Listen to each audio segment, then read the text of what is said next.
Hello friends, welcome to Gigi's Day Book.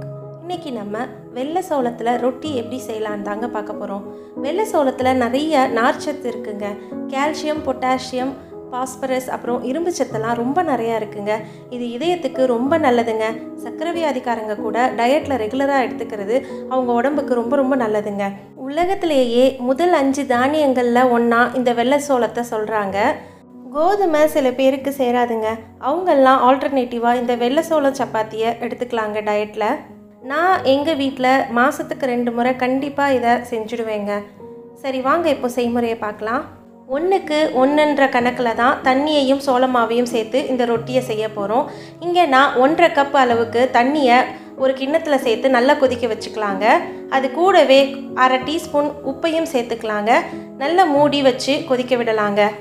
தண்ணி நல்லா கொதிச்சதுக்கு அப்புறமா 1.5 கப் அளவுக்கு சோள மாவை சேர்த்துக்கலாங்க. இது உருண்டை கட்டிடுன்ற பயம் நமக்கு வேண்டியது இல்லைங்க. ஏன்னா இது உருண்டை கட்டாது. அதனால் நிதானமாகவே நம்ம சேர்த்து கலந்துக்கலாங்க. மாவை சேர்த்ததுக்கு அப்புறமா ஸ்டவ் ஆஃப் பண்ணிடலாங்க. மாவை சேர்த்து ஈவனாக நம்ம கரண்டியில் கலக்க முடியாதுங்க. ஆனால் தண்ணி இழுக்கிற வரைக்கும் கலந்து விட்டுட்டு ஒரு 10 நிமிஷம் மூடி வச்சு ரெஸ்ட் கொடுக்கலாங்க. மாவுக்கு 10 நிமிஷம் கழித்து மாவை ஒரு பெரிய மிக்சிங் பவுல்லையோ இல்லை நமக்கு வசதியாக இருக்கிற பெரிய தட்டுலையோ ட்ரான்ஸ்ஃபர் பண்ணிக்கிட்டு மாவு சூடு பொறுக்கிற அளவுக்கு இருக்கான்னு பார்த்துக்கிட்டு அதுக்கப்புறமா நிதானமாக பிசைஞ்சிக்கலாங்க. மாவை நல்லா பிசைஞ்சு கொடுக்கணுங்க. அப்போ தான் ரொட்டியில் கிராக் விழாமல் இருக்குங்க. தேவைப்பட்டால் வெதுவெதுப்பான தண்ணியை கொஞ்சம் கொஞ்சமாக சேர்த்து நல்லா மாவை பிசைஞ்சிக்கலாங்க. மாவு பிசைறல தாங்க இருக்குது இது சப்பாத்தி எவ்வளோ சாஃப்டாக வருதுன்றது. இந்த ரொட்டியில் இன்னொரு ஸ்பெஷாலிட்டியும் இருக்குங்க. காலையில் நம்ம செஞ்ச ரொட்டி மீந்து போயிடுச்சு அப்படின்னா நம்ம வரன்னு போயிடுமோ அப்படின்ற பயம் வேண்டியதில்லைங்க. மத்தியானம் சாப்பிடும்போது ரொம்ப சாஃப்டாக அப்படி 2 விரலில் பிச்சு சாப்பிட்லாங்க. ரொம்ப நல்லா இருக்குங்க. அதனால் நான் இதை லஞ்ச் பாக்ஸ் ரெசிபியாகவும் கண்டிப்பாக ரெக்கமெண்ட் பண்ணுவேங்க. மாவை பிசைஞ்சு உருண்டை பிடிக்கும்போது எல்லா பக்கமும் கிராக் விழாத மாதிரி நல்லா அழுத்தம் கொடுத்து நம்ம உருண்டை பிடிச்சுக்கணுங்க. இந்த ரொட்டியை சப்பாத்தி கல்லில் தேய்ச்சி செய்யாமல் கையிலேயே தட்டி அந்த ரொட்டிக்கு ஷேப் கொடுப்பாங்க. நான் இங்கே ஈஸி மெத்தடாக செஞ்சு காட்டணுன்றதுக்காக சப்பாத்தி ப்ரெஸ்ஸில் அழுத்தி நான் இங்கே ரொட்டி சுட்டு காட்டியிருக்கேங்க. இதுக்கு ஒரு ட்ராப் எண்ணெய் கூட பயன்படுத்தலைங்க. பாருங்கள், இங்கே நான் 2 கவர் எடுத்துட்ருக்கேன். 2 கவர்லேயுமே எண்ணெய் தேய்க்காம தான் நடுவில் நான் அந்த உருண்டைகளை வச்சு அழுத்துறேங்க. இதில் நம்ம எண்ணெய் சேர்க்காம நம்ம செய்கிறதால ஒட்டிக்குமோ அப்படின்ற பயம் வேண்டாங்க. கொஞ்சம் கூட ஒட்டாமல் அழகாக ஷேப்பாக நம்ம அந்த கவரில் இருந்து எடுத்து சப்பாத்தி கல்லில் சேர்த்து நம்ம ரொட்டி சுடலாங்க.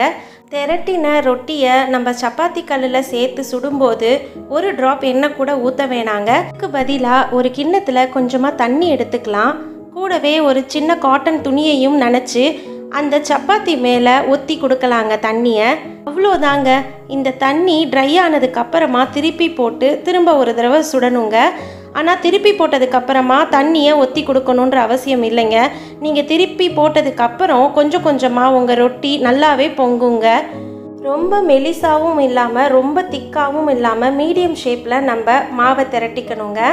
ரொட்டி மாவை கல்லில் சேர்த்ததுக்கப்புறம் ஒரு முறை மட்டும்தாங்க தண்ணியை நம்ம ஒத்தி கொடுக்கணும். ரொம்ப கொடுத்துடாதீங்க. கொஞ்சம் லைட்டாக அது ஈரமாகிற மாதிரி பார்த்துக்கோங்க. கொஞ்ச நேரத்திலே நல்லா பொங்குறது உங்களுக்கு தெரியுங்க. அவ்வளோதாங்க, நம்மளோட ரொட்டி இப்போ தயாராகிடுச்சு. அப்படியே சர்வ் பண்ணிடலாங்க. இந்த ரொட்டிக்கு சைடிஷாக எந்த விதமான கிரேவியும் நல்லாவே மேட்ச் ஆகுங்க. ஆனால் கத்திரிக்காயில் செய்கிற கிரேவி இதுக்கு ரொம்ப நல்ல காம்பினேஷனாக இருக்குங்க. அதே மாதிரி பச்சை வெங்காயமும் காரசாரமான ஆவக்காய் ஊறுகாய், மாங்காய் ஊறுகாய், இந்த மாதிரியான ஊறுகாய் வகைகளும் ரொம்பவே நல்லா இருக்குங்க. நீங்களும் செஞ்சு பார்த்துட்டு உங்களோட ஃபீட்பேக்கை என் கூட ஷேர் பண்ணுங்கள். உங்களுக்கு இந்த வீடியோ பிடிச்சிருந்தால் லைக் பண்ணுங்கள், ஷேர் பண்ணுங்கள். நோட்டிஃபிகேஷன் பெல் பட்டனில் ஆல்ன்ற ஆப்ஷனை கிளிக் பண்ண மறந்துடாதீங்க. தேங்க்யூ.